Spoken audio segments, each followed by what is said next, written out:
Hi, welcome to episode 25 of Talk About the Passion, Same Old Song and Dance.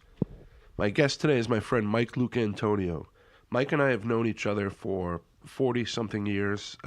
We grew up in the same town, Nahant, Mass., which is basically a tiny peninsula off of Lynn, Mass., which is north of Boston, sort of. It's a couple towns over from Salem. He was my older brother's age, and they were good friends, and that's how I knew Mike. My father worked for A&M Records in the 60s and 70s, and we had got transferred to Los Angeles in 1976. Well, he did.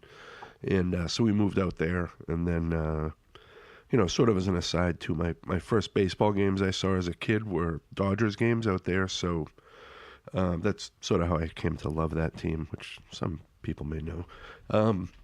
Anyway, we moved back to Nahant when my parents split up, and that was around 1980, 81.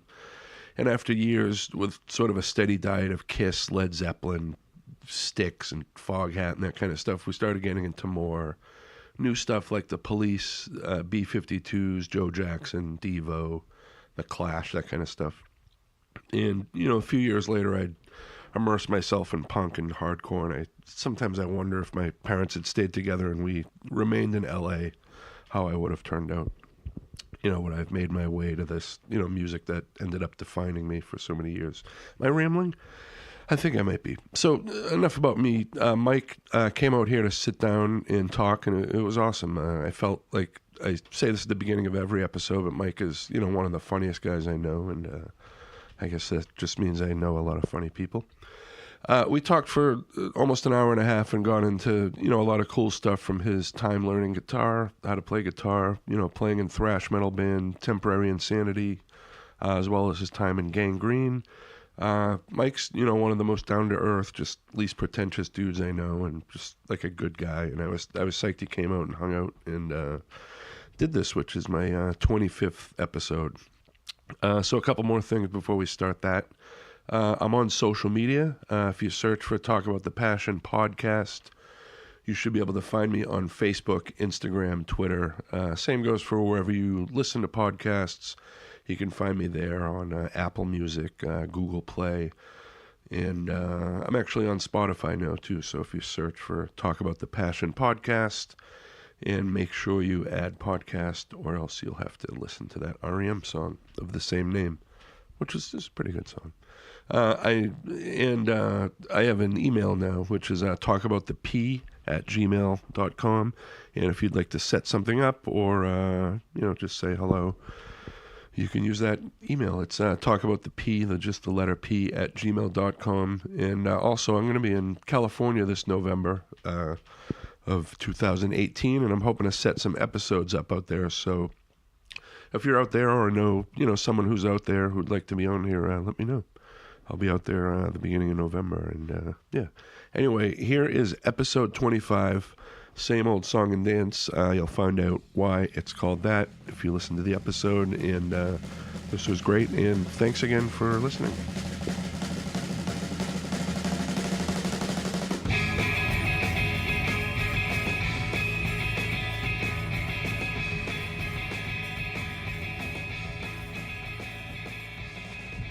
So I'm here with my friend Mike Lucantonio. How you doing, man?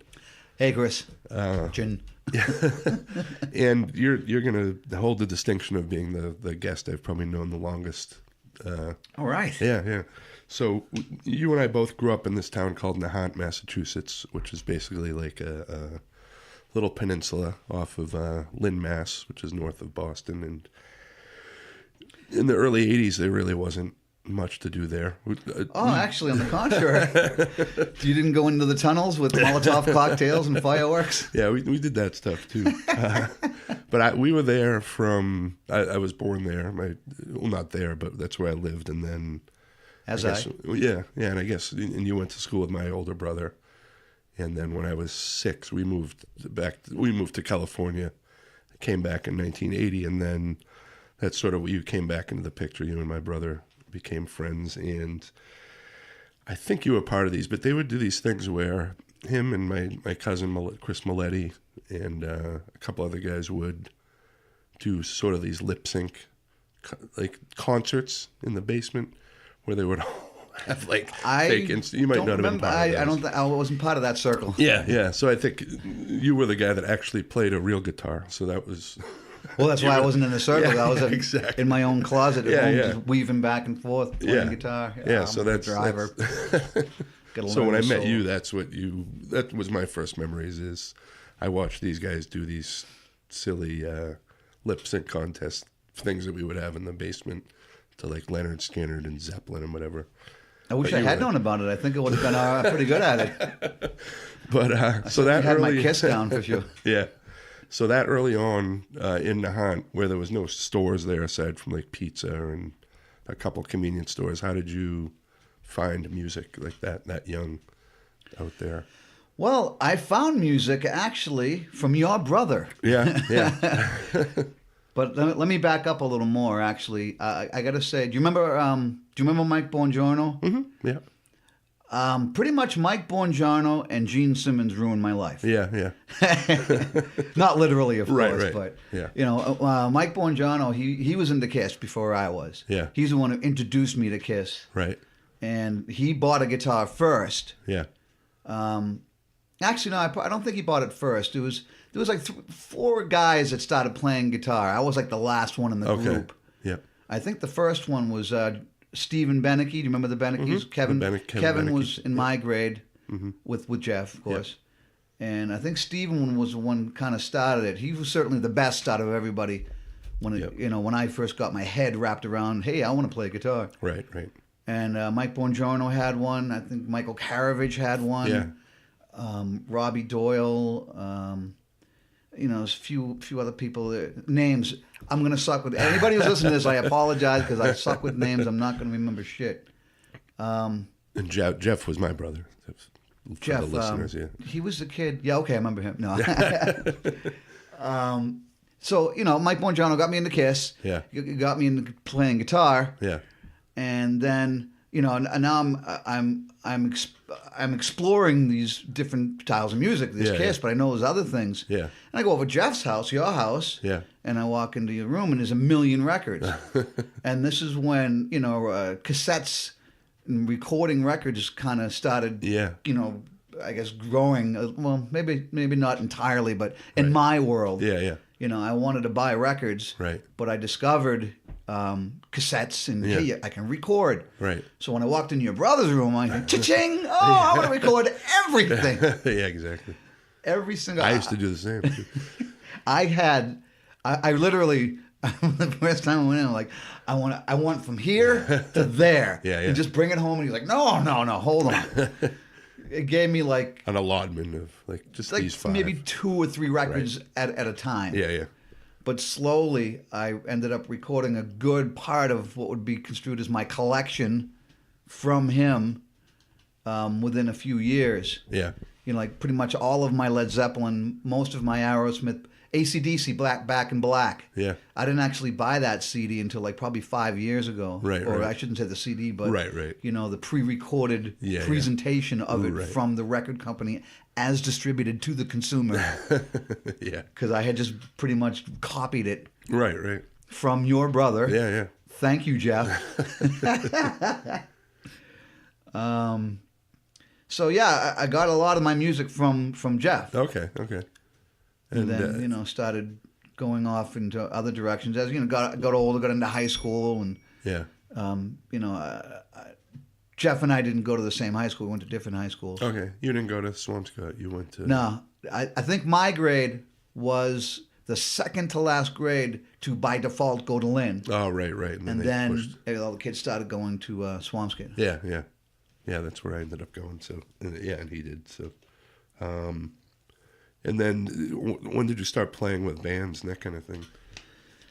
Well, again, Michael Buongiorno, Stephen Beneke. Stephen Beneke was the guy. He was the guy to beat. Yeah. If you play like Stephen Beneke, you're going places, kid. I started taking lessons. We all took lessons from the same guy, Charlie Hicks. Okay. And I'm surprised I remember that name, but he left an indelible mark in my psyche, in my musicality. Right. He was teaching at least 4 or 5 kids in the Nahant, if not more. Yeah. But little by little, people started kind of losing interest in it. I mean, Right. Mike, he's a lawyer now. Yeah. And you don't become a lawyer by playing guitar. Right. You got to go to school. You got to study. You got to Right. work at it. And he did that. Mm-hmm. I, on the other hand, just never left. I completely submerged myself in it. I started taking lessons at about, I think, 14. Mm-hmm. I got my first guitar, I think, like 12. Yeah. I just poked around with it for those few years, learning, like, 1 and 2 string little pieces. Right. Hey, I played a song. This is amazing. Yeah. Were there any artists or like records that made you go, I really want to fucking play guitar now after hearing? Kiss, Yeah. of course. Yeah. Kiss. I wanted to be Gene Simmons. Yeah. I actually, I wanted to play drums first. My mother was like, fuck that. Never going to happen. Not in this house. Right. So I'm like, all right, well, then I want to be Gene Simmons then. Right. Everyone's got their guy, Gene, Paul, Peter, Ace. Yeah. I gravitated right to Gene Simmons. Yeah. And I was all set. Sears and Roebuck. I had the catalog. We're going to get a bass and a little amp. And Yeah. my brother-in-law, no, my stepbrother. My mother remarried. Okay. And my stepfather's biological son was a drummer in a band. So I'm a young, impressionable little kid. Yeah. And he's got to be in his 20s at this point, in a band. And I'm looking at him like he's a rock star. He's made it. Right. And he said, you know what? You should play guitar first. Don't play bass. Play guitar first, learn that. Then bass, you can always go to that and it'll come easier. Right. And in hindsight, he was exactly right. Right. That's exactly what happened. Yeah. But I got into guitar because of what he said. And I started playing guitar and started learning it. And I was kind of a slow learner. I had to really work at it. Yeah. Some people pick it up quick and are good in 6 months. Right. It took me like about 2 years before I was anywhere near where I could kind of throw my chest out and go, yeah, I play guitar. Man. Right. Yeah. But okay, I hit a wall. Yeah. So you started playing guitar, and then I remember there was like shows around the hunt where guys would get together and do covers. And were you ever involved in any of that kind of stuff? Much later. Yeah. Not when I was young, not when I was first started. I mean, the first band I was in, I was working at the Tides. Yeah. That was my first job. Yeah. And there was another kid there, Tom Boyage, and he just started playing guitar. As a matter of fact, I was kind of giving him lessons. Yeah. And I mean, I had the knowledge, but I didn't necessarily have the chops. Right. I was still developing the chops, but Yeah. I was giving this kid lessons, and he's like, we should jam together. And I'm thinking, Right. I'm not ready to play. I'm Yeah. nowhere near. Right. And then I kind of rethought about it, and I said, well, when am I going to be ready? Right. If I just go by my own line that I set for myself, I won't be ready till I'm 35. Right. Maybe. Yeah. So I was like, screw it. So we went, we played together. There was a drummer. Yeah. For the first few years, I never had a bass player. It was just guitars. 2 guitars, a drummer, and a singer that could never make it to rehearsal. Yeah. Did you rehearse in someone's basement? No, actually, the very first rehearsal I ever did was in like a storefront, I think. Wow. Like maybe like a lawyer's office or Yeah. something. It was like Okay. the drummer. It was actually a drummer, singer, brother paradigm. Yeah. And the house that they lived above like the store kind of, I guess, commercial realty. Right. Huh. And we played in the store. Yeah. We would be in there playing and, looking out this huge picture window. Right. And it was, it was amazing then. Right. Now I'm looking at it. It's like baby pictures. Yeah. I had some audio recordings of some of the rehearsals that we did, and god awful, but just But like at the baby time, pictures. though, but at the time that like when you first get together with a band, you're like, wow, we're making music. This is I'm awesome. making this. Yeah. I was amazed. I was so amazed that I could figure out songs. Yeah. And play like same old song and dance. When I Right. learned that properly. Yeah. And it's like I wanted to set my amp out on my front porch and just Right, play for the show whole everyone. neighborhood. Look, Yeah. I can do this. Yeah. Isn't it amazing? Yeah. And I found out later on that most people just don't care. Right. Which is fine. Yeah.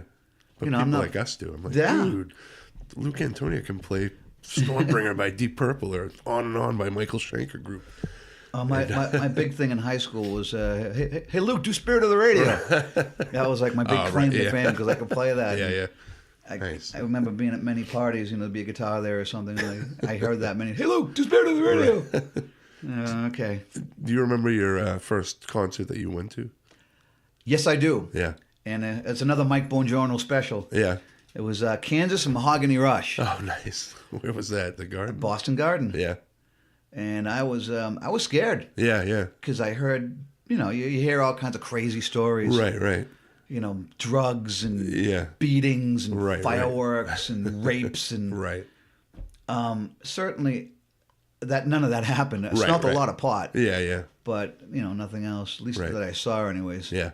I'm sure the beatings and the rapes were not there at all, but it may have possibly been a possible, right, problem over there. Somebody pushing and shoving, but I never saw it. Yeah, that kind of stuff we always heard about as kids, where you'd be like, "Oh my God," the Aussie throwing don't get knifed, puppies into the crowd and that kind of thing, and so it was crazy. But I have no idea to this day who our adult supervision was when we went. For that show, certainly we didn't go alone. Yeah.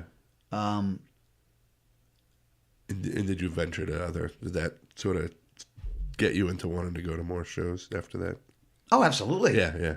I knew I wanted it. Not only did I want to go to shows as the audience member, but I wanted to be involved. I wanted to play. I've never really aspired to be the rock star. I just wanted to be in it. Yeah. Whether it's on stage, off stage. Right. I've offered roadieing services to many different bands just because I just want to be there. I want to do stuff. In it. Yeah, definitely. I'm sitting on the side of the stage, or I'm sitting on the stage. Whatever. Just I'm there. I'm doing something. Yeah. Did you? So when did you start writing music yourself? At one point.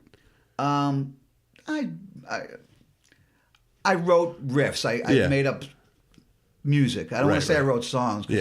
Everything I've ever tried to write, as lyrics, were usually stupid, or it would turn into like some kind of a Rush song. I was over intellectualizing it. And I think my biggest claim to fame, I guess, is writing is a stupid song called "My Brush," which is only 30 seconds long. Yeah. I wrote it as a joke for myself. Right. At the time, I was in a band called Temporary Insanity. It was like thrash metal. Yeah. And I played it. I did a four-track version of it myself. Yeah. That story of itself is funny. I'll try not to ramble on too much. No. I was on a date with a girl. Okay. And I had this song. I used to work in a music store. Yeah. And I wrote it. I made it up. And it was in my head. I didn't literally write it down. I had it in my head. Yeah. So we went into my rehearsal space. We were supposed to go out to a movie maybe or dinner or something. It was like early in the night. Right. And she said, "Well, yeah, are all these your guitars?" And we come by a 4-track. She's like, "What's that?" I said, "No, it's a 4-track." Yeah. "What does it do?" "Let me show you." And the night was ruined because I proceeded to record My Brush. Right. And I played the drums, the bass, the guitar, and I sang it. Yeah. On a first date? Yeah. That's pretty good. It was the last date, too. And, she kept saying, "No, it's okay. You don't have to explain." I'm like, "No, just give me another minute. See? Then you take this and you put the plug in. And then, let's see. I'm going to go do the drums now." And, and I did a horrible job on the drums, but, it was just a quick version of it. Yeah. Does that recording still exist? Oh, yeah. It's still out there floating around. Yeah. And then when Temporary Sandy went in the studio to record our demo, we had a little extra time and a little extra tape left. So we're like, let's record this. Yeah. And it was kind of meant as a throwaway. Right. And and people seemed to like it. Yeah. I remember I was at a bar from a wedding or something. Somebody got married, and I was saying, this is like years and years later. I'm fatter, I'm balder, and I'm not the man I used to be as far as looks. Yeah. And I'm sitting at the bar drinking, and there's a few people over. I'm like maybe 10, 15 feet. Yeah. And they're talking about Temporary Insanity. And I'm like, "Oh, yeah, remember that band? Oh, yeah, My Brush. That was a great song." And I'm thinking, that's it? That's what they remember? I wrote so much more music that was so much better than that stupid song. But that's what people gravitate to, and, they roll with it. Right. I call it a stupid song, and it's not really stupid. It's just meant to be fun and funny and entertaining. Yeah. It's certainly not a conquest of musicality by Right. any stretch, but it's just fun. Yeah, yeah. So to sort of make our way, get to temporary insanity, we'll go back a little to. Do you sort of remember when like punk and like the more thrash and that kind of stuff started coming into your life? Well, everything kind of, grew from one thing to the next to the next. Yeah. Kiss brought me into it. Yeah. Then the hardest thing I got into after that was Aerosmith. Yep. And, live bootleg. He said, oh my God, he said, fucking the album. That's amazing. Yeah. And then, Black Sabbath. And then I got into Iron Maiden and Judas Priest. Yeah. And for a while, there was just like nothing harder than Iron Maiden. Yeah, it kind of stopped there. And then. And I can't imagine anything harder than that. Right. And then I kind of discovered Metallica. Yeah. And everything kind of segued into the next thing, Yeah. And Metallica, went to Anthrax, into SOD, Yeah. which got me into a little bit more punky. Everything kind of moved. Then DRI. Then I started discovering bands like the Dead Kennedys. Yeah. And I started listening to like Black Flag and Bad Brains, but I didn't get into it. I didn't like it. Right. And the only reason why I didn't like it, because the recordings were horrible. Yeah, yeah. My ear had been developed by bands like Kiss, and Kiss, like Destroyer. Right. That's an amazing sounding album. Yeah, yeah. And like Iron Maiden, listen to, Number of the Beast. Right. And then the album Peace of Mind. I mean, all these albums that have massive production. Yeah. And I didn't understand. Yeah.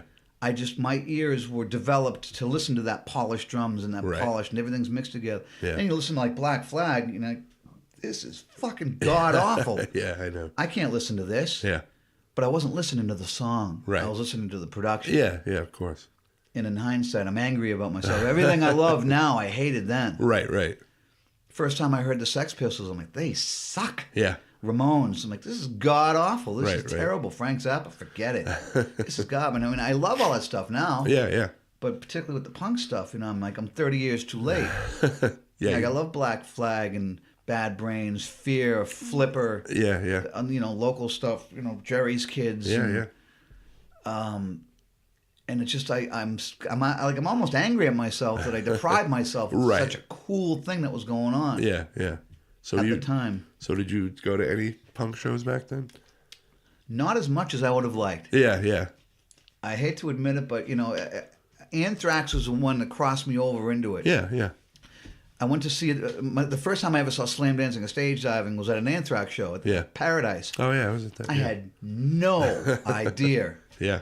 And I'm thinking, I'm going to stand up front for this show. I love Anthrax. I'm going to be right up front. Yeah. As soon as they started playing, I was like, what the fuck is this shit? And I backed right up. Yeah. And I was at the edge of the pit, just watching everything, completely perplexed. Yeah. Not a clue. I had no idea. Yeah. So a couple of shows were like that. And then the first show I actually partook in it was Corrosion of Conformity at the Rat. Oh yeah. I was hungover to the max. And I went there with Kevin Norton. Do you remember Kevin Norton? Yeah, of course, yeah. And he and I were at a party the night before. We slept over this kid's house. It was in the South Shore. Yeah. And I was in a band Temporary Insanity at the time. And we used to have parties at this one kid's house. Yeah. It was a big house. People would just get shit-faced drunk, sleep there. Yeah. We woke up the next day. We had to go to... Well, we didn't have to go, but I wanted to go. And I wasn't. And Kevin's like, Mike, you got to go. Don't let the hangovers... You got to come. You got to come. He's like, I guess you're right. We'll go. Yeah. Oh. And I'm watching the pit, and I'm thinking, you know what? I'm doing this. Hungover. Yeah. Headache. And I went in. Yeah. And I got unhungover. Yeah, yeah. The adrenaline, I was just like, this is great. Yeah, yeah. And, I've been an avid pitter and stage diver since then. Now, still. I was that now? somersault kid off the monitors a couple of times. Nice. Not nowadays, though.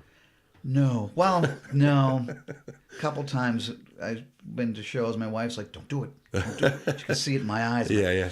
Just for a minute. I know, right? For a minute. I know, right? And that Kevin went on to Eye for an Eye, but at the time, was he Burnt Offerings? He was in Burnt Offerings. Yeah. He and I mean, we were friends, but we're doing, our own things. Yeah. So we didn't really crisscross, and I didn't go to a lot of his shows, nor he to mine a lot. I mean, certainly there was some. Yeah, yeah. but you're in your own thing, and particularly for myself, I can't speak for Kevin. I kind of have blinders on. Whatever I'm doing at that time, that's what Everything, I'm doing, and I miss out a lot. Yeah, yeah. Because I'm doing with what's in front of me. Yeah. You kind of hone in on one thing, and there's only so much listening real estate in my head. Yeah. And there's a lot of bands that I missed. I missed the train on some of it. I mean, the Cro-Mags. Yeah. I only got into the Cro-Mags in the last 2 years. Yeah. The first album, dealing with it. Oh, it's all right. Age of Quarrel. Yes, Age of Quarrel. Yeah. Fucking idiot. I am. I started listening to it. Yeah. And I'm like, oh my God, I want to punch myself in the face. Yeah. For not, getting into it when it was going on. Yeah. And then I certainly heard about someone else in the face. People's talking about it. And, Cro-Mags. I'm like, yeah. I got rehearsal tonight. I don't have time to listen to that. Yeah, I'll get to it at some point. Yeah. Yeah. It took me 30 years, and I finally got to it. I do that with a lot of bands too. Like the Stooges were one of those that everyone said you have to love, and I never really got into them until maybe the last decade or so. So, whatever. You know what got me into the Cro-Mags was a hat purchase. Oh yeah. I bought a Cro-Mags hat. Yeah. And I'm thinking to myself, well, I can't be one of those guys. Now that I have this and I'm advertising it, I really should listen to it. Yeah. And then I listened to it and I was like, oh, you fucking idiot. And so Temporary Insanity was based out of Lynn or just We rehearsed in Lynn. Okay. I don't know. I guess I'd have to say we were based out of Boston because I lived in Nahant. Yeah. The bass player was from Gloucester, but he was living in Peabody. Right. Our drummer was from Randolph, and the singer lived in Quincy. Okay. So technically, you had half the band South Shore, half the band North Shore. Yeah. So met in the middle. So meet in the middle. Yeah. But we rehearsed in Lynn. Yeah. Yeah. Lynn has like a history of metal that. Is kind of, which is... Here's a note. Spike Raven. Yeah. Yeah, Spike Raven is a band I don't think I ever heard. I used to just see it spray painted. Sorry, I guess that was my phone. That's all right. I forgot to shut it off. That's fine. I used to see that spray painted everywhere in Lynn. Still there. Yeah.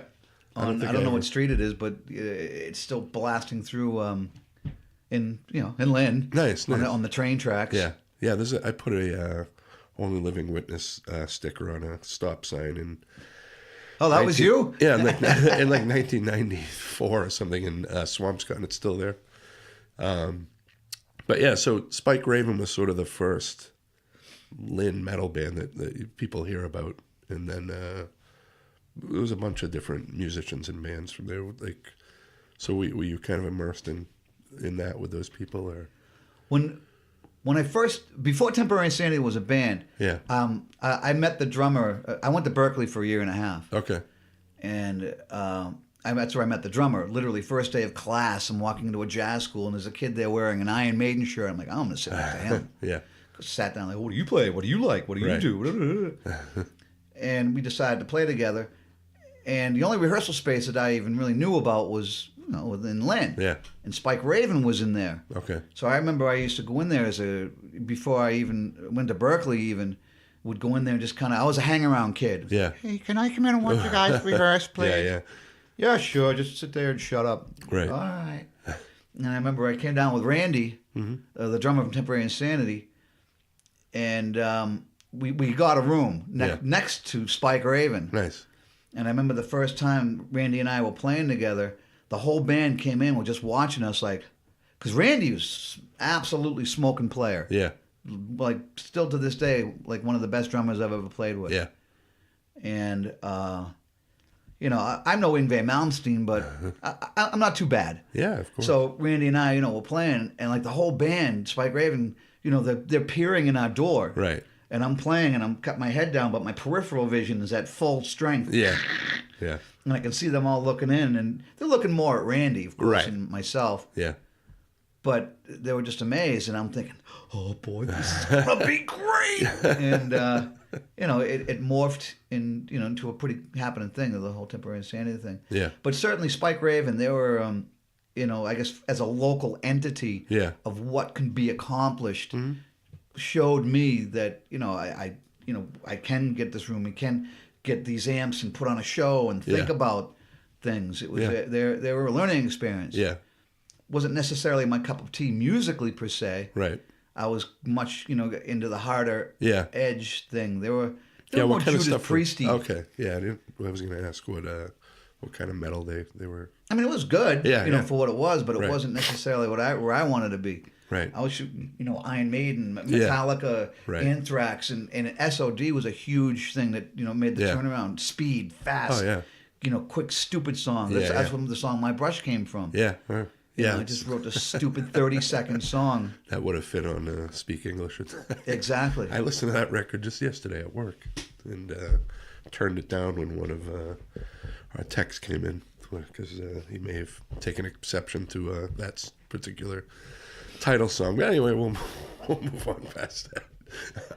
Hey, they were ahead of their time. Yeah, that era of thrash metal and hardcore meeting, I think, was a cool time in music history, especially in New England.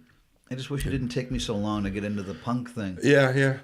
It was a crossover thing. Right, yeah. But again, like I don't want to be redundant, but that whole, production value thing. Yeah. No, I ended up robbing myself of a lot of good times. That happened to me early on. My the Barills in the Hunt. Yep. My aunt, great aunt, Grace Barill, my great aunt, her husband, Carmen Barill. His brother is Al Barill from SSD's dad. Okay, yeah. I think I think we're friends on Facebook. Yeah. So I remember, my Aunt Gracie gave me the copy of their first record, Kids Will Ever Say, and I remember just looking at it. She's like, "This is your cousin," and thinking like, "This is where's the skulls? Where's the cool logo like this?" I don't even think I took it home. I didn't, and that album's worth thousands of dollars at this point, and it became one of my favorites years later when I caught on to that stuff. But I had sort of the same thing where it kind of took me a little while because for years I was into Styx and Kiss and Supertramp and that's what developed my ear. Yeah, that's what I was looking for. Yeah, so same thing when I heard Black Flag. Sustenance. Yeah. I didn't hear the song. I heard geez, that sounds real noisy, and like, who did they record this in it? How's the song? It sounds great, but how's the song? Yeah. I don't know, but it sounds great. So Temporary Insanity, when did they form? Let me see. It was 84. I'm going to say about 86, because I met the drummer in 84, the Berkeley thing. Yeah. And we started playing together about 86. Yeah. We were essentially a cover band. I mean, you get together for the first time, you just play other people's music. Yeah. And I actually have on cassette the first show we ever played as Temporary Insanity. Oh, really? But it was with a different drummer, different singer, and a different drummer. It was with a different bass player, right. and a different singer, and it was all covers. Oh, wow. I think we did like Iron Maiden, Dio. I think, we did Metallica. I sang Whiplash. Oh, nice. That was all right. Yes. Unfortunately, that was the same show that I wore spandex at my girlfriend just said, "Oh, you gotta wear it. Everybody's doing it. You look great." That was the one and only time I wore spandex. Is there the pictures of just surfaced, like the last. The bass player, as a matter of fact, from that lineup, posted a picture of me with the spandex. Oh, Yeah, I think I remember seeing that. Now that I think, is that you had the Explorer? I still got that. Do you? Yeah, nice. That's my go-to guitar. As a matter of fact, I'm going to do some recording tonight. Yeah. And on every recording I've ever done, I've used that guitar. Oh, that's awesome. I hate the way it looks. Yeah. But I love the way it feels, and I love the way it sounds. Yeah. As a matter of fact, when I was in Gangrene, Chris Doherty banned that guitar from any performance. Yeah. You're not using that on stage with me next to That's amazing. And I was like, whatever. I have other guitars, certainly I can use. Right. But when I did record with Gangrene, I said, I don't care what you say. Yeah. I'm using this in the studio. Nobody can see Yeah, me. nobody's going to see it. Yeah. But they can certainly hear this guitar. Yeah. But, And T.I. was a thrash. Yeah, definitely thrash.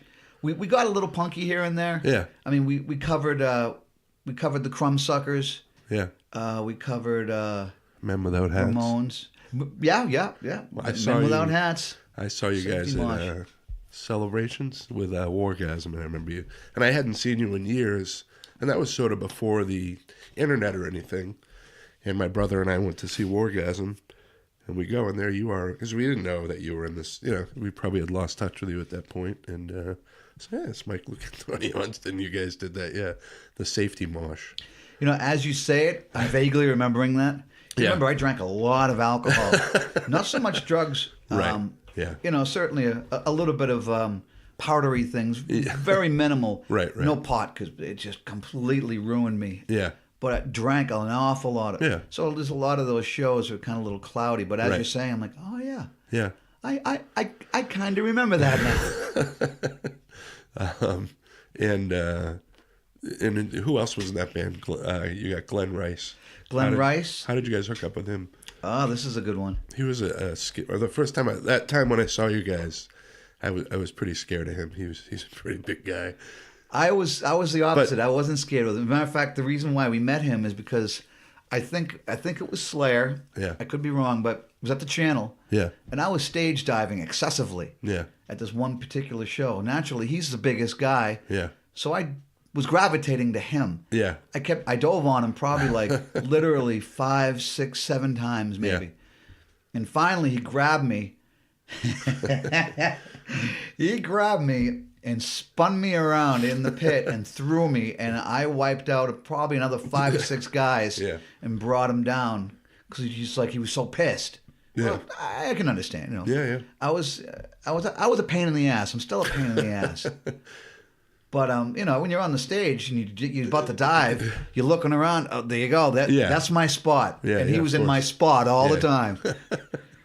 And then a few months after that, I met him at a party in Lynn. Actually, Yeah.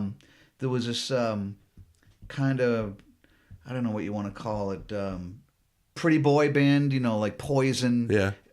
Kicks. Is it the Sly Boys? White. I think it was the Sly Boys. I think it was. We used to sell that when I worked at Rocket Records. We sold there. They were actually. Did they were they actually, live in Lynn? Do you remember them living in Lynn? I know they practiced in Peabody because we practiced right next to them. I remember we were there one night, and Nice stand, by the way. oh, thanks. Only the best equipment. And they were in there practicing literally just the vocal harmony for. Journey. Yes, Temporary Insanity rehearsed up there, and they were at the opposite end of the building. We had room 1, Yeah. and they had room like, I don't know, 20, whatever. Yeah. Yes, I remember them. It's like 2 hours of them just doing that. But they're like their actual songs and presentation of that genre of music was actually pretty good for. They were good, Yeah, and yeah. they did what they did good. Yeah. I hated it, Yeah, at the time that was. but not I gave them props. Yeah. And if it was them who had the party, Yeah. So I can't remember. If it wasn't them, then it was a band like them. Right. But Temporary Insanity were at this party. We didn't have a singer at the time. Yeah. And we walk into the party. It was myself, Glenn. Oh Jesus! Myself, Randy, the drummer, and Steve Cloutman, the bass player. Okay. You know, let's go out and hang as a band. We're a band. Yeah. So we went to this party, and then there's Glenn. Yeah. And we almost at the same time looked at each other and went, "Hey, I know you." Right. And I'm like, "Yeah." And almost at the same time, I'm going, "I'm the guy that was jumping on you." And like, "You're the guy who kept jumping on me." And you know, we shook hands. And we talked, exchanged pleasantries. Yeah. And it was good. It was fun. Yeah. And we decided to, what do you do? What are you doing? Are you in a band? Right. Blah, blah, blah. He said, yeah, we're in a band. We don't have a singer. And he's like, well, I'll try out. I'll try. We're like, okay. Yeah. Sure. I mean, you're playing thrash. Yeah. We're not looking for Jeff Tate. Right. Anybody who's going to, we got to go get today. Right. Yeah. Whatever. Yeah. And he was the first guy that said, I'd try it. Yeah. Was he the first guy? Yeah, I think he was the first, as a thrash. Right. Yeah. There was another guy that came down, but he was completely out of his mind. I don't remember his name. Yeah. But yeah, he lasted like literally not even a night. Okay. We're all looking at each other like, Right. this guy, no. Yeah. And then Glenn came down and, but yeah, we met Glenn at the party. And Okay. we said, I'll do it. So we came down and we did it. And Nice. that was it. Yeah. There was no tryout. Right. He just did it. Yeah. And so with that band, then did you start getting good shows? Yeah. I sucked. I never really did anything, but I played guitar. I have, Yeah. like I said, the blinders. Yeah. And I didn't get any shows. Right. I didn't think about background vocals. Right. I didn't know about PA systems. I did learn how to record Yeah. with the 4-track because it was a tool. Right. Yeah. And it was a writing tool. Yeah. Definitely. So we can get ideas, Yeah. together. Throw ideas down. Because I suck at explaining things. So I'm Right. like, oh, just, it's just kind of like this. Right. What? Yeah. So then we can actually put it down a 4-track. Right. This is what I'm thinking about, play the 4-track. But I lost track. What the hell? Oh, we're talking about so creating music with Temporary Insanity. Did you guys start? Oh, playing with good bands. That's right. The shows. There we go. The shows. My brain is gone. Yeah, I'm beating myself up too much. Yeah, we get pretty much when Glenn joined the band. I would say he got most of, if not all, of our shows. Yeah. Because obviously he's the most visible. Yeah. Yeah. So everybody knew him. Yeah.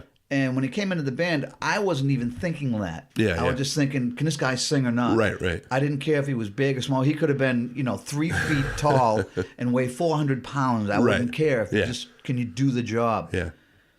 And, everybody was friends. You had, Wargasm. Oh, yeah. Malaya Rage. Yeah. And there was Formicide and, all these metal bands, Subjugator. And everybody was all friends. Everybody would go to, backyard parties and things. Yeah. So as shows would come up, I guess, on the think tank, like say hypothetically Wargasm got a show. Right.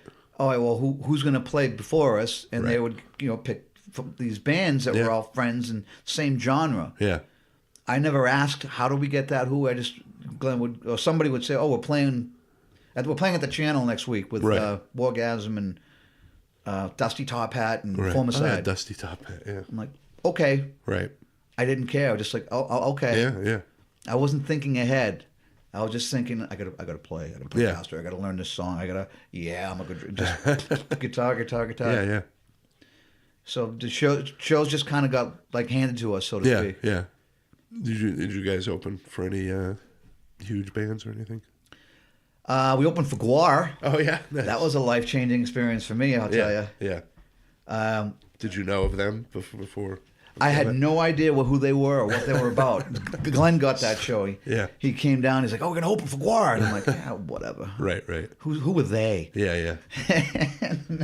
I'd never heard of them. Right. And if you listen to the first album, again, production value was god awful. Right. Yeah. And I wasn't impressed. Right. I had no clue. Yeah. And the day it was at Green Street Station. Oh, it was a daytime show. Yeah. I had something to do that night. Yeah. Something I couldn't remember. I don't remember what it was.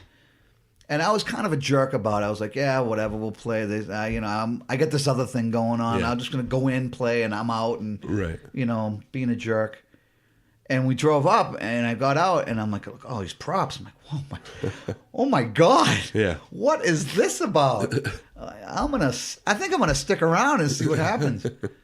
And we had, there was like these two guys that were helping us out. I don't want to call them roadies, but they were roadies. Yeah. Guitar techs. This guy Jack, he was our neighbor, rehearsal space neighbor, and this other guy Jeff Cody. Yeah.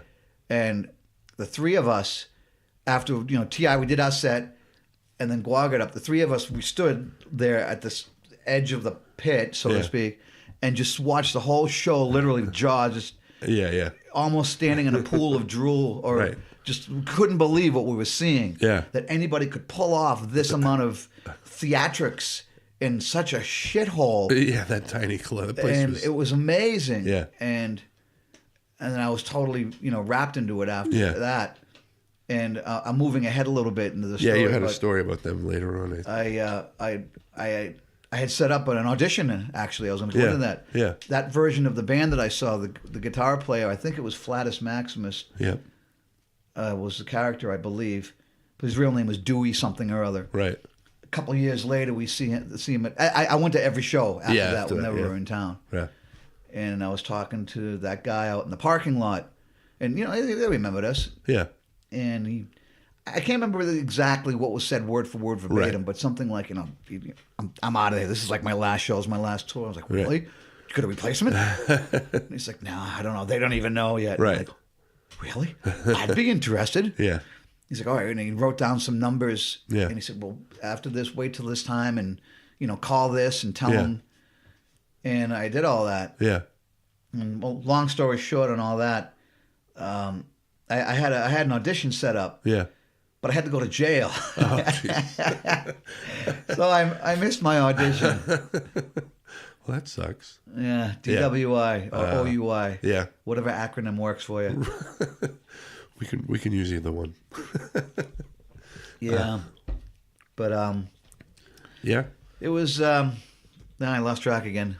Guard shows, Wargasm. Temporary Insanity. Did you guys start recording after that? Did you have a demo at that time? We recorded a 4-track demo, which I engineered. Yeah. I was that guy. In the practice space. Yeah. Yeah. I was the guy who read the manual and learned how to use the machine. Recording practice spaces too. I remember you'd have to all right, we're gonna go on like a Sunday when no one's. We'll go like at like anytime, because if other bands were there, it would bleed in. Well, the first demo we made, again, it was on the 4-track. Yeah. We played so loud it didn't really matter. Yeah. And again, it was only a 4-track, and it was on cassette. That was the Right. medium that we recorded to. So basically, all I did was set up 2 mics, recorded the band, set the levels from the 2 mics centered. Yeah. They were closest to the drums. Basically, I mixed the tape with just mic placement. Yeah. Then we replayed the songs all live. Right. We recorded it. And when I was happy with, the mix, so much of the guitar, so much of the bass, the drums, everything was, okay. Then we overdubbed the vocals. Right. The main vocals and the backing tracks. Right. Certainly not the harmonies. Right. Harmony doesn't exist in thrash. But so we did this 4-track thing, and we're kind of playing it around, giving it to friends and whatnot. Yeah. We weren't necessarily trying to get gigs, man. Right. We just you needed something. Yeah. To give to your friends. And then I was at a club one night in Lynn, and there was this band playing. This guy had a weird looking Strat. Yeah. And I started talking to him. Yeah, talking about guitar talk. Nice Strat. What's this? Right. And of course, what do you do? What do you play? What kind of music you want to do? That whole thing. And I told him about the band. He said, "Did you have a demo?" And I said, "Well, yeah, sure. I got this 4-track thing I did." And he took it. And he's like, "Well, I have a studio too. I'll listen to it and see what's up." I didn't really think much of it. Right. Everyone, I got a studio. Yeah. I got a studio up in my bedroom. Yeah. Yeah. So I got a phone call a few days later. He was like, "I really like this. I want to record you guys." Yeah. Then he went in a little deeper. It's like, "I got a 24-track studio. I got this. I got that. I got reel to reel. Blah blah blah blah blah." Yeah. So he said he wanted to do a spec deal with us. Yeah. Which means basically he's going to front the recording. Yeah. And try to get us signed, and then would give him so much of a percentage of this and that and the other thing. And again, I didn't care what blah blah blah, it's noise, whatever. I just play guitar.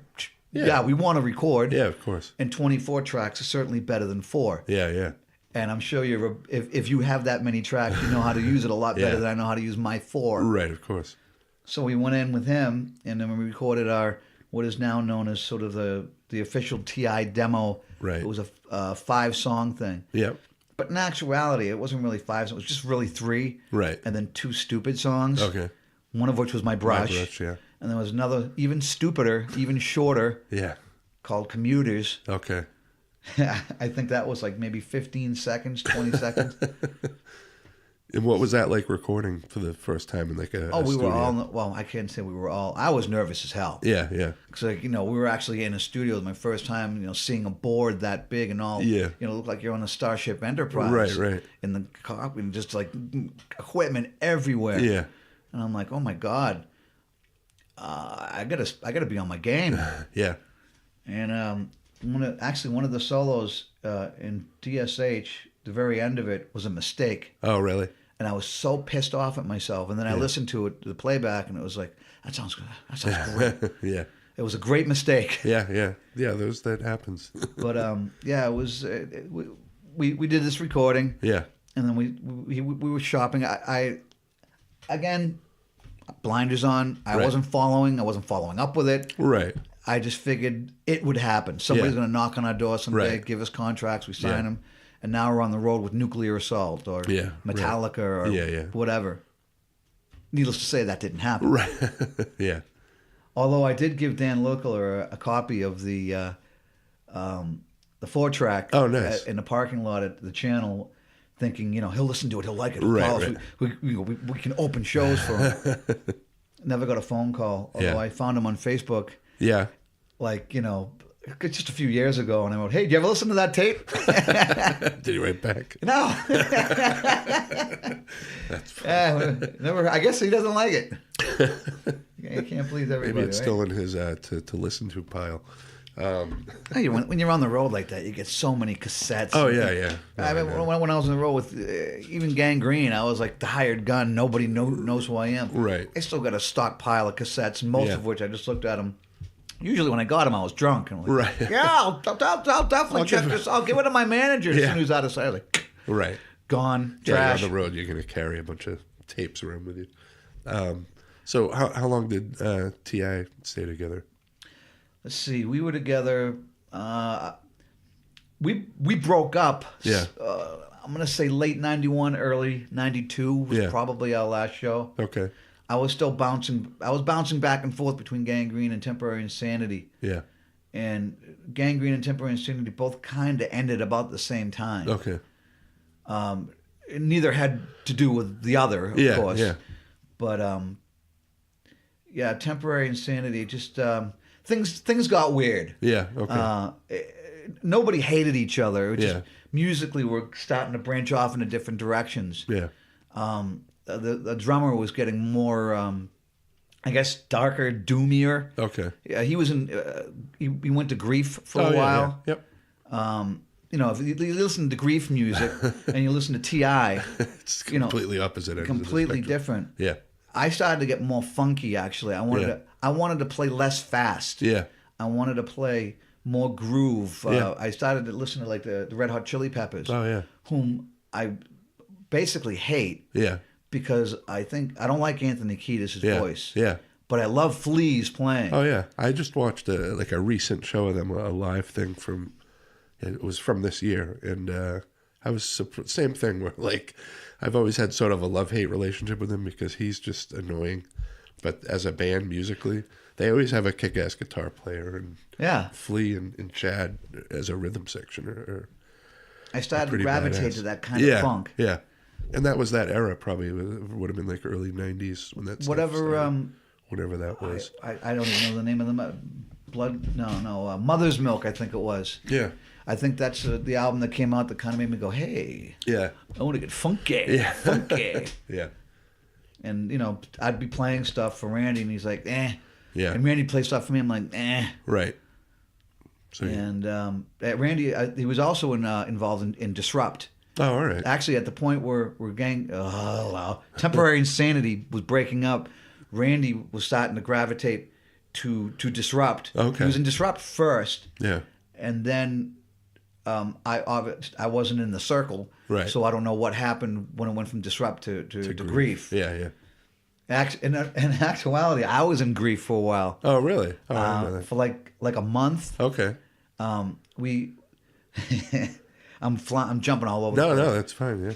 The Temporary Insanity got back together again. Yeah. The guy who did the 5-song demo. Yeah. Now living in Los Angeles. His name is Chris Johnson. Okay. He had his own record company at this point. It was called Skydoor, I think. Okay. And he's like, I got my own record company. Get the band back together again. I get distribution. Just get the band. Don't worry about it. Right. So I'm like, all right. Well, all we gotta do is get the band back together. Right. So we did it, and it didn't work out for various reasons. But I don't want to get into a mudslinging thing. No, that's fine. I mean, we're all still friends. There's a lot of love, and of course things happen. But yeah. Randy was also in Grief at the time. Yeah. And Grief wanted to rehearse in the same rehearsal space, so we were sharing a rehearsal space. Yeah. And something, I don't know what the deal was, but they wanted another guitar player. Yeah. So I'm like, well, fuck it. I mean, I'm already here. You're here. Yeah. I'll just do it. Yeah. So we rehearsed, and I think we did maybe definitely one, possibly two shows. And I feel bad. A record contract I think it was Century Media. Yeah. A record contract was drafted for Grief Yeah. with my name on it. Oh wow. And it was at that point I'm realizing, oh shit, this is getting real. Yeah. I'm about to sign a contract. I'm like, is this really what I want to play? Right. I'm going to sign this, and then we're going to be in Europe. Right.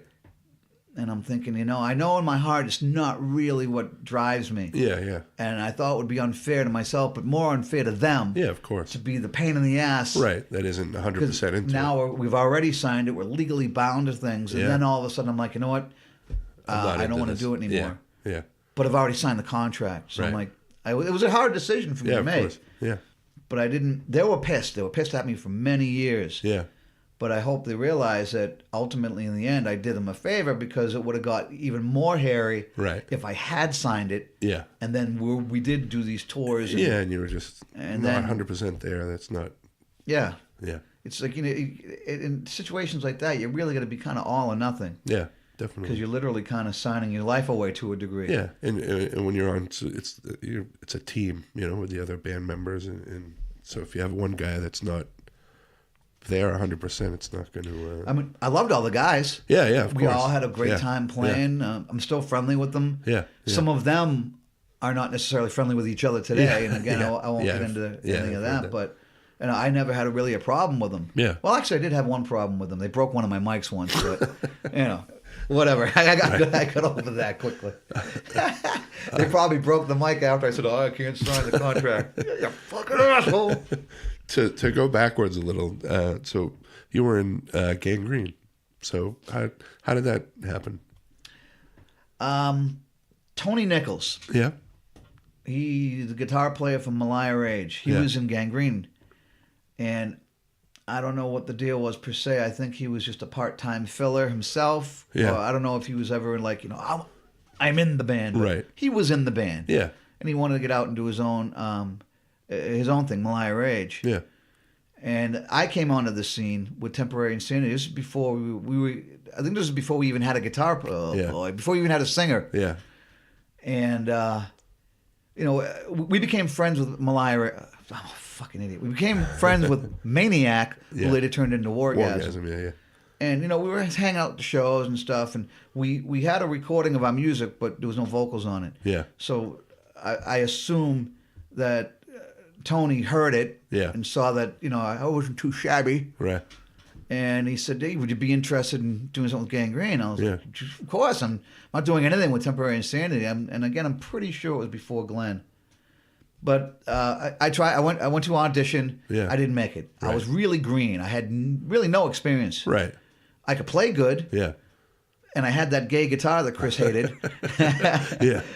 But I could play good. I mean, Yeah. I remember at the audition, people looking at me, and you play, and you can see that head kind of, they're looking at each other like, "Oh, this guy's all right." Right. But I was green. I really hadn't played many shows. I Right. didn't know much. I didn't get the job. Yeah.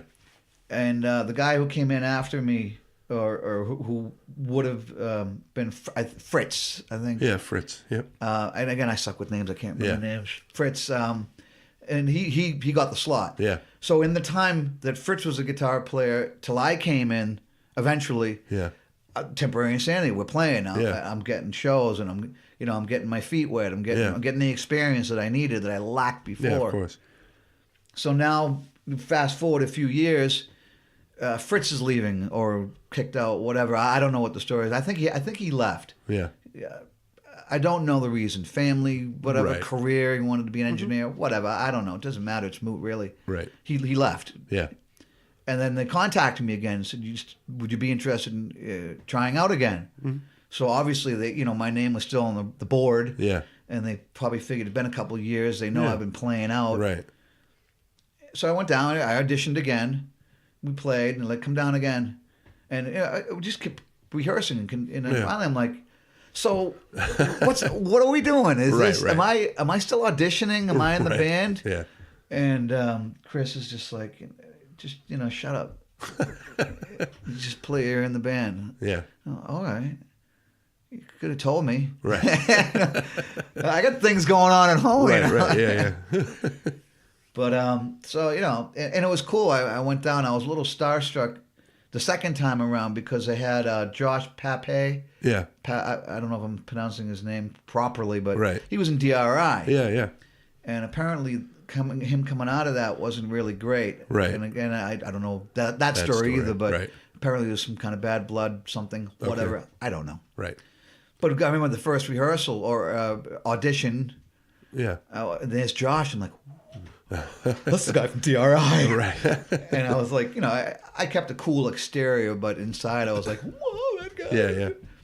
And we were playing, and then come to find out he was actually kind of a dick. Yeah. Because we went out on the road, and I mean, he was cool, Right. But he had a bit of a drug habit. Oh, yeah. Okay. Yeah. And when he wasn't actually when we came back around into the Boston, we started this tour. Yeah. We started in, I think, Minneapolis. By the time we came to Boston, I called up my mother. Yeah. I knew she had all kinds of pills. Right.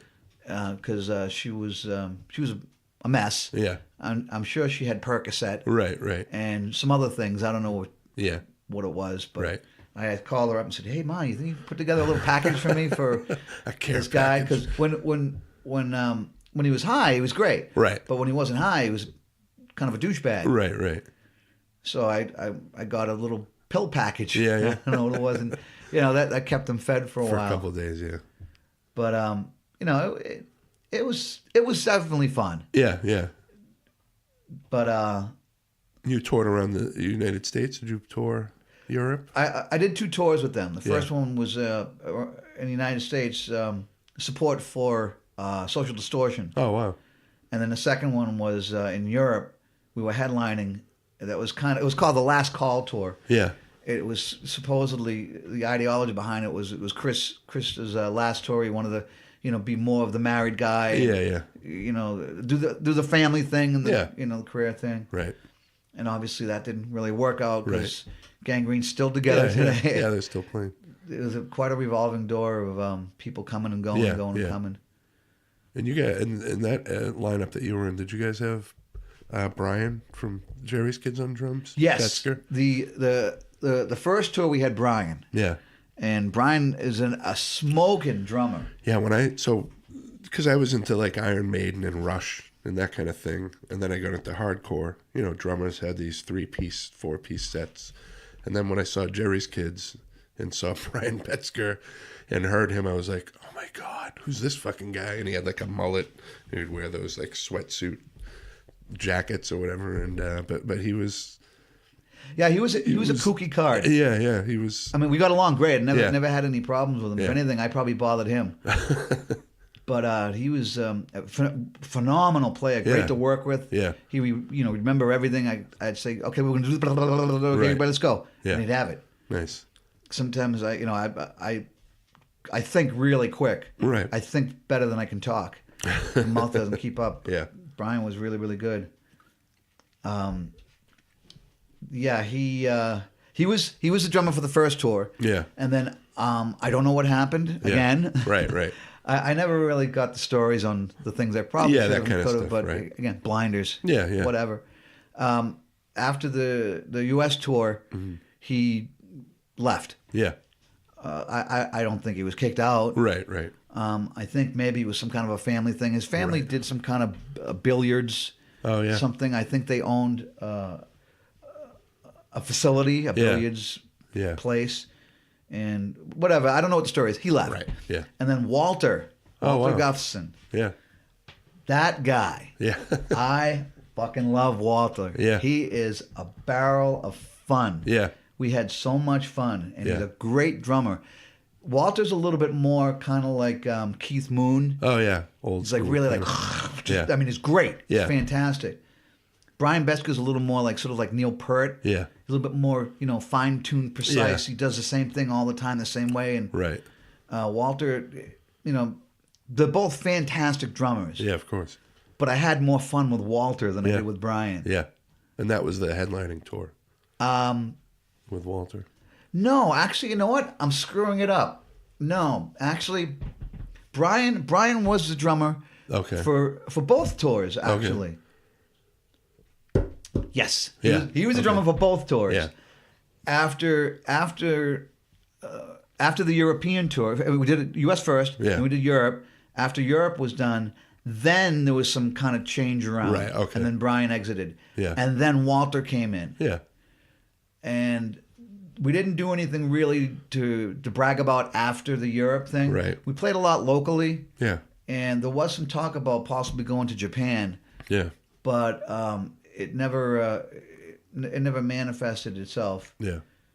But Walter did. Yeah, we did all the local stuff with Walter. Nice. And we had, dude. Check how's this for a mind fuck? I toured the United States with Gangrene. Yeah. Came back, and I had to go to jail for 3 months. I got out of jail and then went to Europe. So I went from an immediate high to an immediate low. To another high. Well, I shouldn't say immediate, but Right. level wise, Yeah, of course. extreme high, very low, then very high again. Yeah. Oh boy, I probably need a psychologist. So Gangrene. After that, did you? Who did you? How long were you with Gangrene? I'm thinking maybe late '89, possibly '90. Yeah. The first tour was in '90. Yeah. It's a little cloudy on when I actually came in and started dates. physically doing it. Right. So I think the last show we played was in '92. Okay. And actually, Bob Mayo from Orgasm played bass Oh wow. on that. We when we toured Europe, we played with Wrathchild America, Oh yeah. I remember them. and they're from, what was it, Hammerjacks? I think the place was called. Yeah. I can't remember where they're from. Oh God, I hate myself. We drove like 12 hours to Right. play the show wherever it was. Right. And that was like the last show that I played or we played it as that lineup. Yeah. But yeah, I'm thinking '92. Yeah. And then after Gangrene was done, I'm thinking to myself, I want to try something different. Yeah. The whole change of scenery, you know, Right. the crowd. So I went to this other band called Street Heart, which was an original band, but Yeah.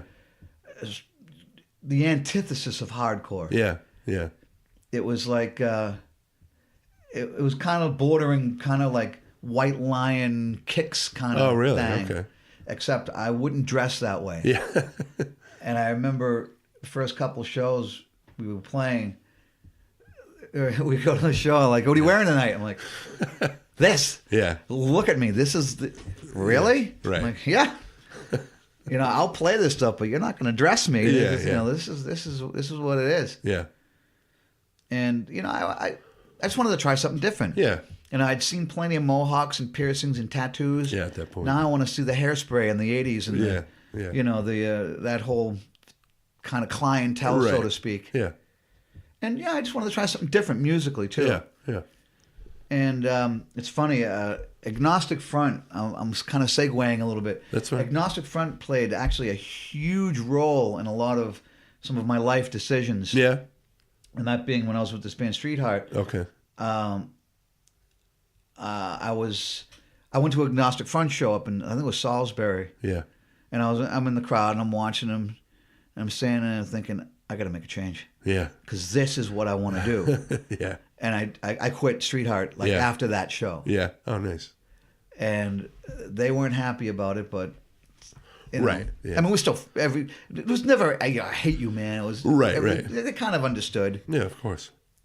It was kind of against my grain musically, but yeah. I was trying it. I wanted to try something different, and I did well with it. Yeah. It did well. Yeah. But it just wasn't my bag of chips. Yeah. Just something outside of your comfort zone to. And again, with Agnostic Front infiltrating my life. Yeah. Yeah. That's funny. They were playing. I'm married. Yeah. Quite happily, actually. Yeah. I never thought that would ever happen. I vowed off. I will never, ever get married. I hate everything. And, I did. But while we were courting, Yeah. Agnostic Front was playing one night. Okay. And my then girlfriend, now wife, was like, aren't you going to go? I'm like, no. Yeah. I'd rather spend time here with you. And she knows how much I love Agnostic Front. Right. And the fact that I didn't go to see them and chose her over going to the show Yeah. galvanized her love for me. And so I get that going for me. That's good, man. I get that going for me. So after Street Heart, did you play with any bands right after that? Well, I never stop playing. I'm a lifer. I'm going to do it till I drop dead to some capacity. Yeah, of course. I did the cover band route for many years. The Hangovers, was that one of the? That was definitely one of them. There was the Hangovers. Even Street Heart did some cover things. Okay. It's a band called Sold Out that later turned into the Broken Toys, that later turned into the Bandwagon. Yeah. But as they are the Bandwagon now, I have actually done one show with them. I'm what I like to call a Band-Aid. if a band is in a jam, I can play bass, I can play guitar, whatever you need, harmonica, whatever. Right. So I'm a fill-in. I'll fill her. Yeah. So I did one show with the Bandwagon as a bass player. Okay. But I did the cover thing for probably, I don't know, 10 years more. Yeah. 96, 7, 2018. Yeah. I jumped ship probably 2002, I would say. Yeah. And then I got back into I swore I wouldn't get back into originals. Right. Yeah. Because I didn't want to fuck it up. Right.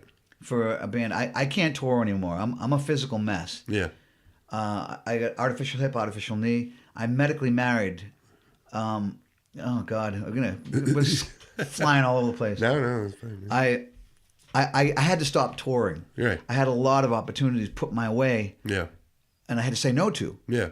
Like the guy that did our TI demo called me up, and there was this band called Slamhound that he was producing. Josh, whatever his name is, I can't think of his name, who's now in. Oh God. Oh, Buck Cherry. Yeah, Buck Cherry. Yeah. I remember you mentioned that to me. He was in the singer of Buck Cherry now was in a band called Slamhound. Okay. And their producer was my producer. And they're in Los Angeles. And he called me up and he's like, "Look, Mike, you're the guy. I want you to be in this band. They're gonna open up for Motorhead. They're gonna do this."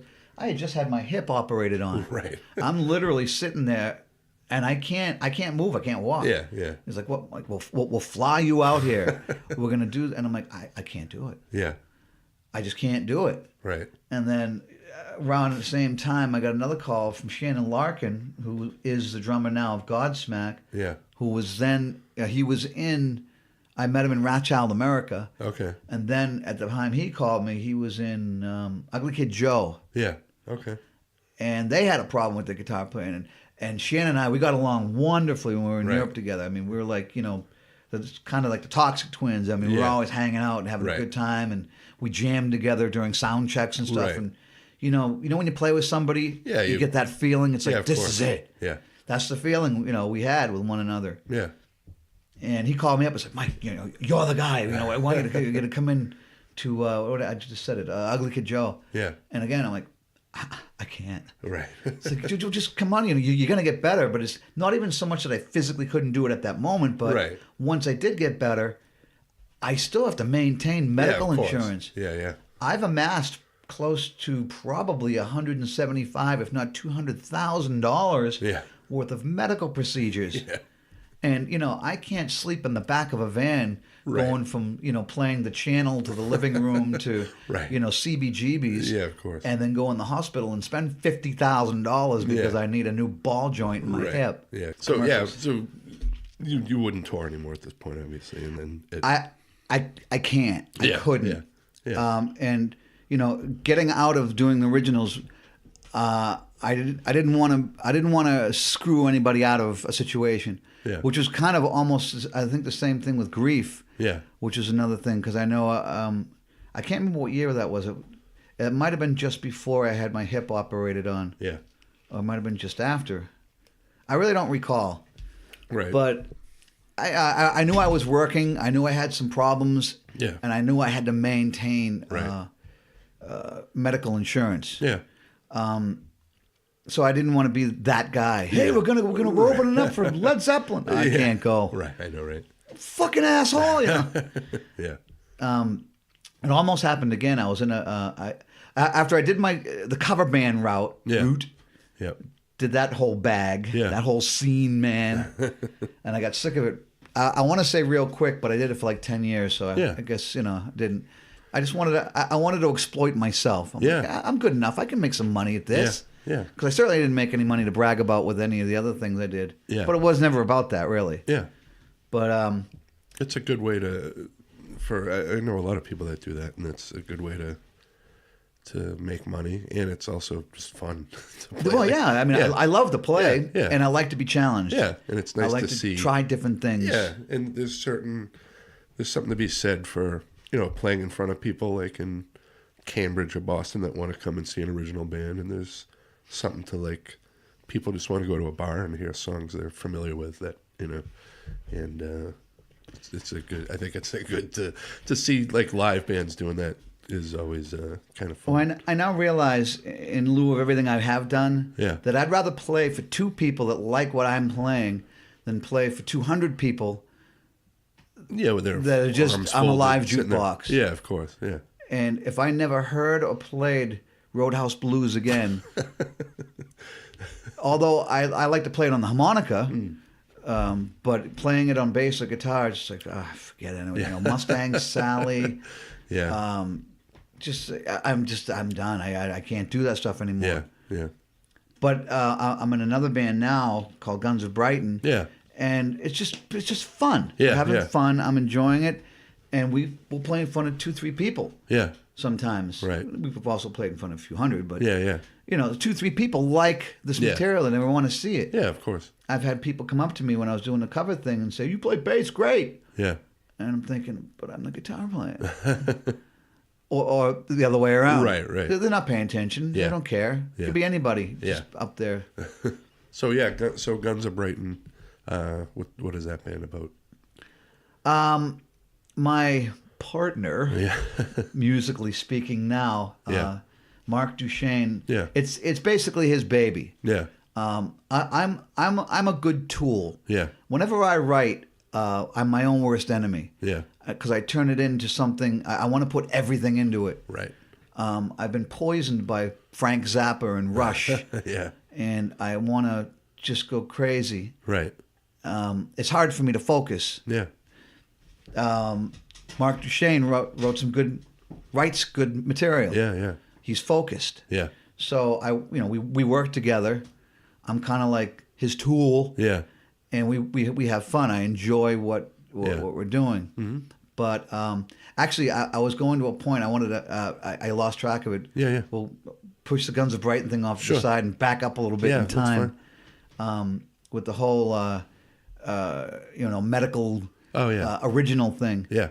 But the medical touring can't tour anymore. I got out of the covers, got into an original band. Yeah. Almost accidentally. There was this band called Loose Monkey. Yeah. And I don't know if you know Ricky Porter. No. He was in. If you saw him, you'd probably be like, "Oh, okay, yeah." Right. Ricky Porter, phenomenal drummer. Up there, tops. Yeah. He was in a band called Loose Monkey. Right. But it was a 1 guitar band. Yeah. So I like to do things off the wall and crazy, and a lot of times, a lot of bands will be like, "No, we can't do that. We're out of your mind." Yeah. That's what I want to do. I want to test the bounds of reality. This is it. Yeah. I called him up one day. I said, "Tell you what, let me learn a bunch of your songs, right? Yeah. Because you're a 1 guitar band. Yeah. I'll literally sit behind stage and just play. Nobody will see me, right. And you guys will sound huge, but it'll just see the 1 guitar player, right? And he's like, you know what? Screw that. Just join the band. Just play on the stage. Yeah. Which kind of bummed me out because I wanted to do that and freak people out. Right. And like, how do they sound like that? There's only that one guy. Solo while the other guy's playing rhythm. Like, exactly. But so I ended up playing with it. Yeah. And it was all originals. Mm-hmm. And we got involved in this thing called Emergenza. Oh yeah, it was some kind of contest, something. I'm on one of those. One of my bands was in those compilation CDs, and I never thought we would win. I never thought we'd go. I never thought about it. Yeah. And we started to win. We started going to the next level, to the next level, to the next level. Now we're at the finals. Yeah. Now I'm getting scared. Right. Because if we do win, Right. we got to go on the Van Warp Tour. Right, I something think like that. second stage or something. Yeah. And you're going to do this, and you're going to go here and go to Los Angeles. And I'm thinking, fuck, I can't do any of that. Right. I don't want to be that guy. Right. Again. Yeah. That's why I didn't want to get into an original Yeah. band because, I can't spoil the success for somebody else. Right. Of course. Of course, I want it too, but Yeah. I got to be realistic. Who the hell's... I'm a freak when I'm on stage. I stage dive. Yeah. I get a little drunk. I get Right. into it. Go! And I've jumped off many a stage with my guitar on. Right. What's going to happen that night? We're on, out in the, Cleveland, and I jump off the stage and I dislocate my hip. Now I need $20,000 for someone to go and put Right. it back in. Yeah. I don't have that. Right. And I'm a mess. I couldn't do it. Yeah. Well, again, long story short, we didn't end up winning. Yeah. We actually had a big problem. The band kind of imploded backstage before we went up and played the finals. Yeah. Somebody had an argument with somebody else. Somebody said something Right. again. Yeah. I don't remember. Yeah. I don't know what the story was. But as it was all exploding, I remember thinking to myself, oh, good. Yeah. Right. It's not because of me. Yeah. Exactly. I was still giving it my best. Yeah, I of wasn't course. gonna, I wasn't gonna throw the fight, Right. but it kind of went south on its own. Yeah. And again, I don't know why. What happened? Somebody got mad at somebody. Something. Right. Something. Yeah. The And of usual. course, that last performance, there was a lot of "Grr" on stage. Yeah. And it, whatever. It didn't happen. Yeah. Yeah. And then I ended up leaving the band shortly thereafter. There was some internal turmoil. Yeah. Yeah. And I'm not going to necessarily get into it. We're Right. still all friends. Yeah. To this day. Yeah. Ricky Porter and I we're very tight. Yeah. Good. And the rest of the guys in the band, two of the guys, actually, the bass player and the guitar player, kind of disappeared. Yeah. I know what happened to one, but I don't know what happened to the other. Right. And I don't want to necessarily go into what happened to the one that I do know. Yeah. Because it wasn't really great. And, Right. you don't. Yeah. Of course. I'll don't have to go there. Yeah. But that's basically the story of why I Yeah. shouldn't be getting Right. into an original band, even though I'm in an original band now. Yeah. Yeah. and the style of stuff you guys are playing is sort of like traditional punk. Right Almost now, kinda oi type stuff. Yeah. yeah, Guns of Brighton. Yeah, so the only way I can really explain it without, I don't know, it's kind of like the Ramones, Social Distortion, Rancid. Yeah. You kind of put that into a blender, Yeah. and it's kind of like Guns of Brighton. Yeah. Yeah. It's just it's fun. Yeah. It's catchy. Yeah, Stuff, exactly. too. It's very digestible. It's radio friendly. Yeah. Yeah. I'd love to play in an agnostic front, Right. Right. but my body can't handle it. Yeah. Yeah. Everything I do just kills me now, Yeah. and I'm 52 years old, Yeah. and I'm suffering from all the years of stage diving, Yeah. Of and course. then put on the fact that I have an artificial hip and an artificial knee, Yeah. It's. and I'm a mess, Yeah. and jumping up and just putting everything into it. I even playing with Guns of Brighton and being moderately mellow. Yeah. Not that Guns of Brighton is mellow. Right. But keeping my performance kind of mellow. Yeah. Of course. I'm still done for like a day or two after that. Yeah. I bet. Because everything just hurts Yeah, really yeah. bad. And then just lugging equipment and all that shit. Yeah, I come from the Judas Priest school of Yeah. martiality. I want to have 10,000 amps on stage, Right. and I want it to be huge and big, and a Marshall combo is fucking heavy. Yeah. We were talking about that Anthrax show at the Paradise. That was the one where they had the 18 cabinets, when they had the camouflage. Yeah, the 9 camouflage on each side. Yep. Who knows if they were all plugged in, but I just remember that being Or crazy. even if I had speakers in them. I know a lot of people. Yeah. You just have a them bunch as of cabinets empty. and Yeah. they're empty. Right. But to sort of wind down, so nowadays, so you're doing this, and music though is still obviously a huge part of your life, and listening to it and. Well, I'm a whore. Yeah. I'll help people out. I do PA. Yeah. I do lights. I have a small light show. Yeah.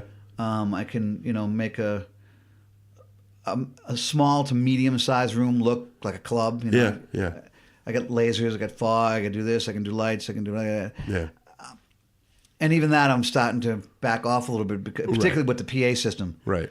Because if I go to a show and I'm doing a show and I show up by myself and I have more equipment than the band collectively, and I'm moving it by myself, it goes against my whole medical suggestion by my doctor to take it easy. Yeah, of course. And I'm lugging all kinds of stuff, but I just like to be involved. Yeah, but I really need to retool myself and rethink about it. Yeah. I think I should do less behind the scenes because ultimately I want to be a player. I want to play. Yeah. And with Guns of Brighton right now, I think I just need to focus. Yeah.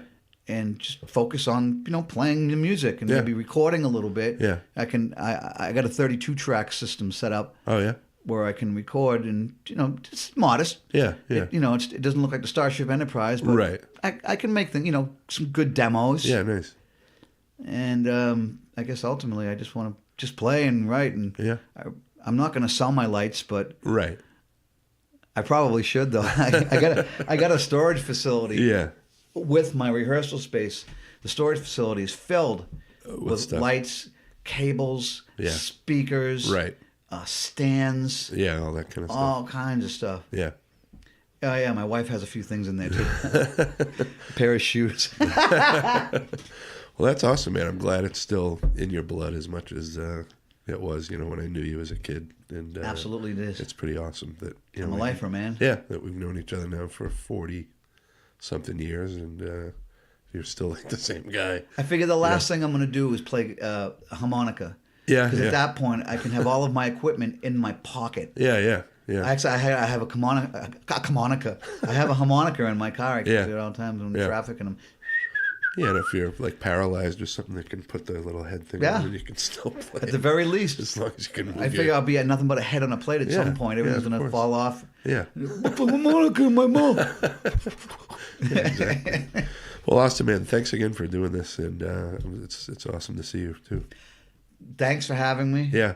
With all the guests that you've had before, and I put myself, next to them, I'm thinking, why would he want to do me? And then I realized, oh yeah, we grew up in the hunt. And it is about the passion. It is. It's about, I've reached out to a few friends, and some people have said, well, nobody knows who I am, and it's not really what it's about. I think it's just about people I think are. It's not about the resume, it's about the passion. Yeah, of course. So hence, it's about the passion. Yeah, no. And I got a lot of that. Yeah, of course. So awesome, man. Cool. All right.